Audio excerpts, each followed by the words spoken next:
Hey everybody, I'm Jack, and this is Raw Tropical Living. Thanks for joining me today. Hope it was a good hump day for everybody. One day closer to the weekend. I'm looking forward to this weekend, really looking forward to this weekend, and it's not a travel weekend for me. We're having a blueberry festival here in this town on Saturday, and I'm keeping my fingers crossed. I'm hoping to really load up. I plan on buying depending on the price, and I think the price should be good. I'm planning on buying a lot of blueberries. I'm trying to think ahead of time. I'm going to fill this freezer before the fruit disappears and cooler weather comes around. Also going to get some blueberry bushes and plant in the backyard, I believe. Today I want to talk about my #1 guide / source on raw food diet. I do videos every day, so if you're not already subscribed to the channel, please hit that subscribe button now. Come back, watch some more of my videos, and then click on that little bell and check send notifications so you will stay subscribed to the channel. My #1 guide source on this whole thing, I've talked about this a number of times before, but I just wanted to elaborate a little bit, and you're going to have to excuse me 1 second again.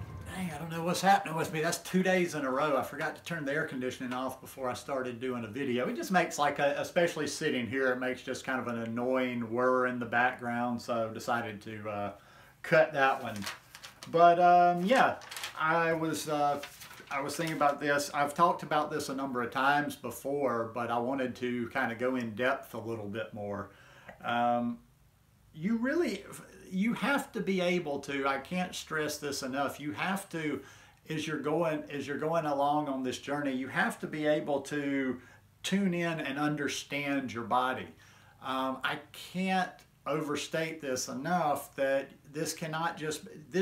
you have to participate. This stuff has to come from within inside you. You can only go so far by following somebody or reading about it, or it being a cerebral thing. I mean, that's book learning. Book learning is good, and we do need that, especially coming into this lifestyle. I always like to make sure I say that there's kind of a learning curve here. In the beginning, yes, you have to rely on sources outside of yourself, but you still, from day one on this lifestyle, should start honing that inner voice within you, and just that I don't know, that filter that's within you that really can tell you what you need to eat.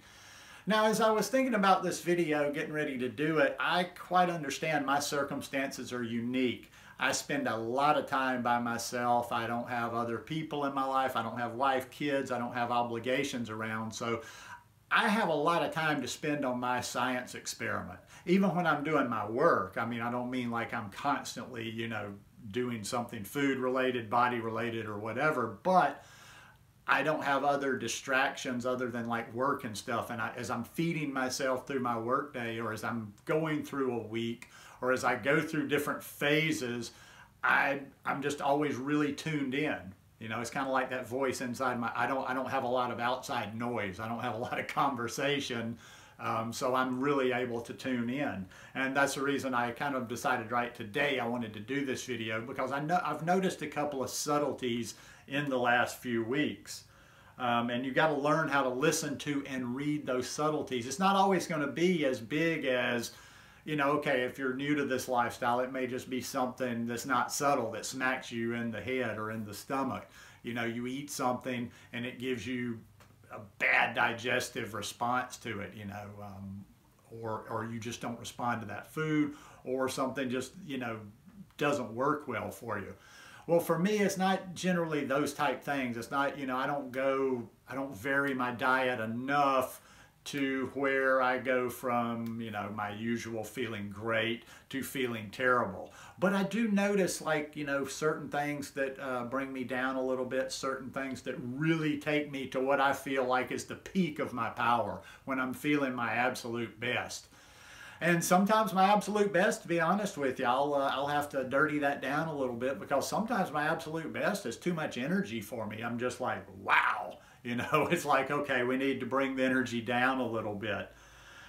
So what I noticed the last couple of weeks, especially like going away last weekend to Pensacola, because, I'm always eating uber clean, especially this summer. I've been eating really light, really clean, but my weight was dropping a little bit. So I started, you know, I went on 5 or 6 days where I ate a bit more fat. I ate a bit more fat here while I was at the house. And then when I went to Pensacola, you know, I've told you plenty of times, I don't make any bones about it. I eat cooked food when I'm down there, and I'm not necessarily trying to, you know, rabbit around. I eat what I eat at my little restaurant, and some of it is stuff the elite of the raw foodists, they would be, oh my gosh, I can't even believe he touches that. Like I had some macaroni and cheese that was off the hook this past Saturday.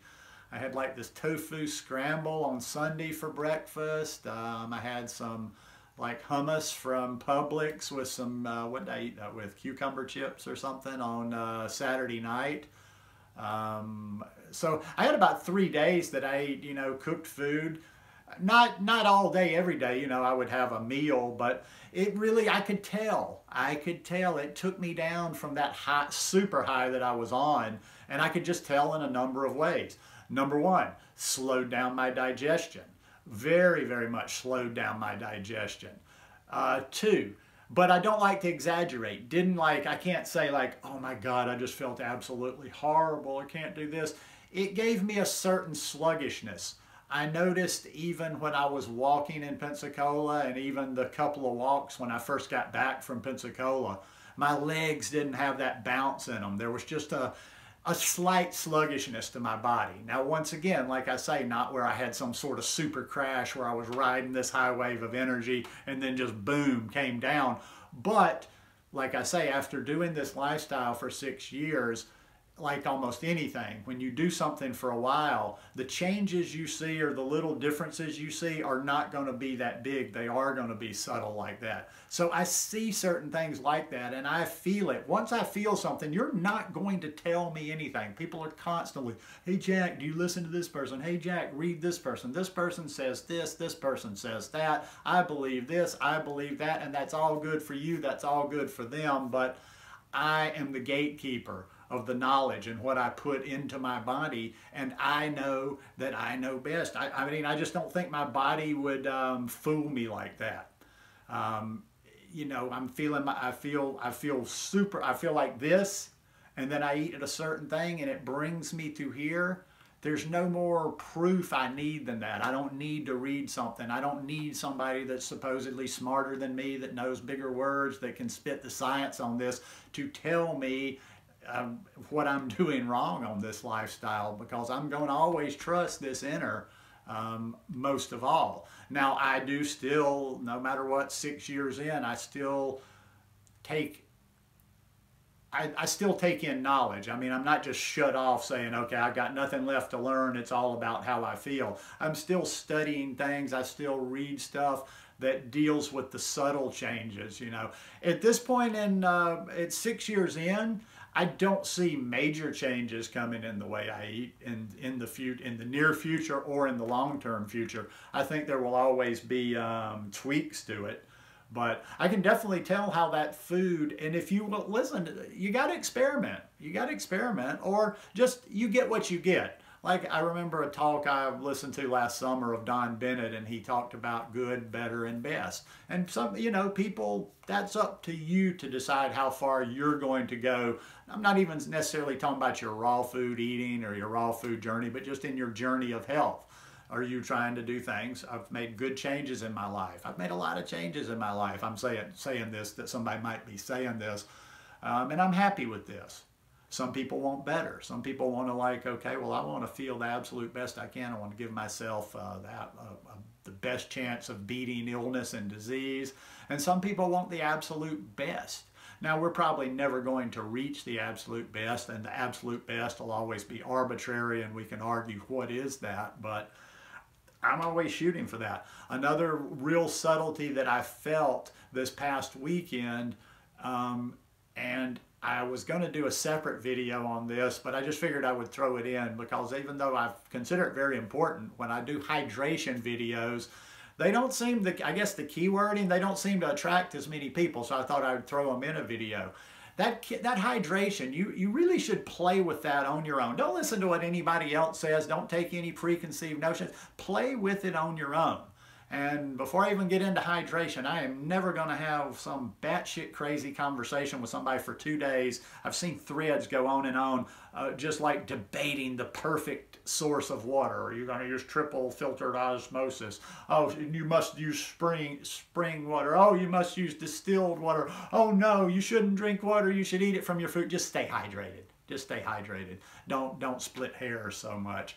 But I notice those subtleties of being fully hydrated. I'm not saying I'm dehydrated, but I've played with that hydration thing, and I've paid a lot of attention to it, and I notice that when I'm fully hydrated, it's kind of like that energy thing. When I'm fully hydrated, I just have that feel of like, wow, this is what fully hydrated is supposed to be. Now, you may not be dehydrated, but you might not be fully hydrated. And there's a big difference. There's a difference in the feel of even being adequately hydrated and fully hydrated. I noticed that because, honestly, I don't really dig drinking water all that much anymore, although I do it. And just because somebody will ask, I use a simple Brita pitcher as a filter.